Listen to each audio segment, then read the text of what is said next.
Kā zināms, tad globālās organizācijas, viņu fondi un visi citi daudzkārt minētie planētas labdari to vien dara, kā rūpējas par mūsu veselību un labklājību. Pamēģiniet tikai domāt citādi. Un īpaši to dara Pasaules veselības organizācija.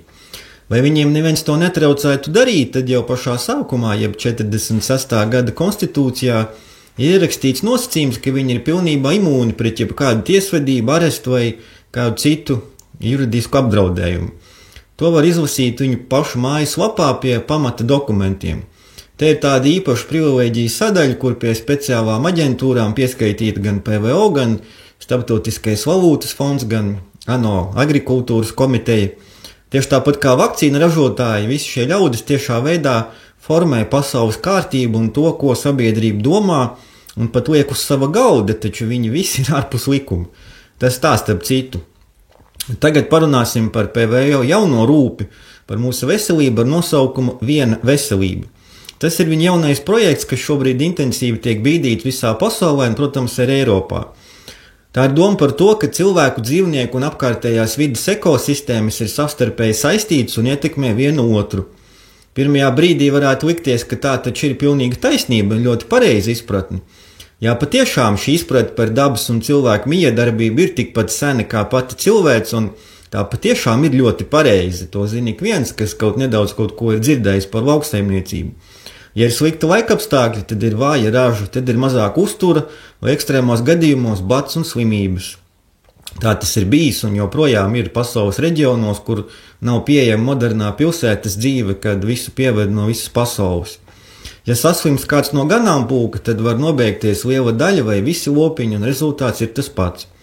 Tāpat arī cilvēka attieksme pret dabu un spēja būt ar to harmonijā ir viens no absolūti svarīgākajiem veselības elementiem, un tas nav nekāds noslēpums. Tātad šis koncepts šķietam ir pilnīgi pareizs, vai ne tā? Jā, bet ne tad, ja to pievāc globālisti.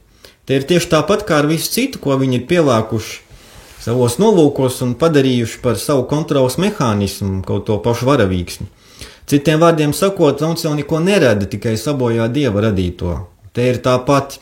Arī šis koncepts tagad kļūst par kultu, līdzīgi kā tas ir ar vegānismu un apsēstību ar planētas glābšanu, no ogleskābās gāzes, kas ir visa dzīva avots.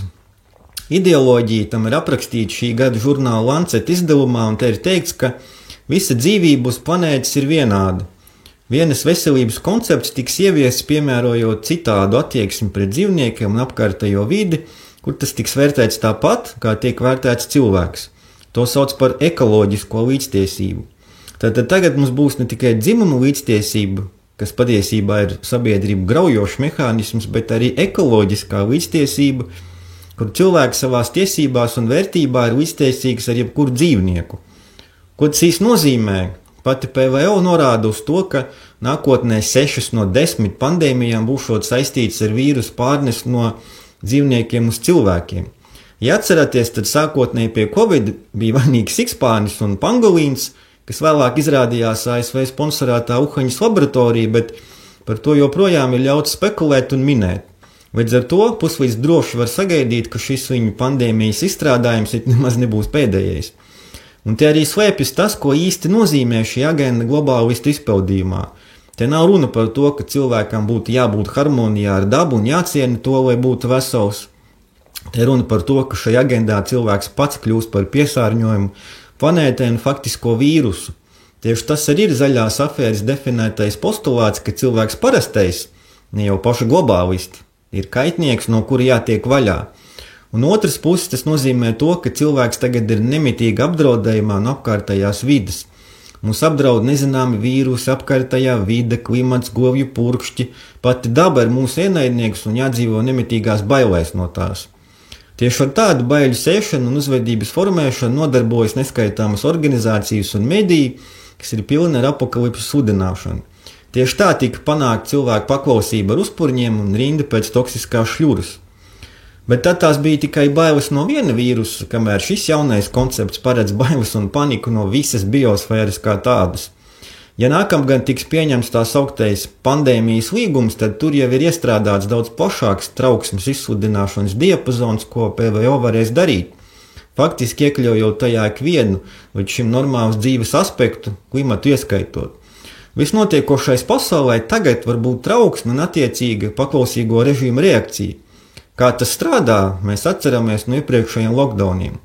Līdz ar to šis koncepts un sākotnēji pareizi ir pārvērsts par vēlnišķīgu izkropļojumu, kurā cilvēks ir ienaidnieks dabai un tā ir ienaidnieks mums. Bet no visa tā aizsargāt apņemas mūs tas pats oligarhāts ar kārtējiem ierobežojumiem un jaunām vakcīnām, stāstot to, ka viss ir mūsu drošībai. Tieši tas ir viņu mērķis, to visu bīdot, vēl vairāk kontrolas, vēl vairāk totalitārismu, un tagad sargāt mums vajadzēs ne tikai no viena vīrusa, bet vēl no daudzām citām lietām. Bet kas ir jādara mums? Šeit atbilde ļoti vienkārša. Mums nevajag šo viņu konceptu, bet savā dzīvē jāpielieto tas, kas ir īsts un patiess. Harmonija ar dabu, savstarpējā miedarbība ar to, cieņa pret visu dzīvo, tas viss ir īsts un tas darbojas. Tāpēc nav jāizdomā aizvien jaunas zāves un potes, ja slimība iemesli ir un paliek tie paši, kas vienmēr. Disharmonija, stress, bailes, zināšanu trūkums par organismu, kā ekosistēmu, kas spēj sevi dziedināt pati, miedarbība ar dabu un kosmosu. Ir vienkārši jāpraktizē tas, kas mēs esam, neatraut no vispārējā, kas eksistē un kas ir radīts.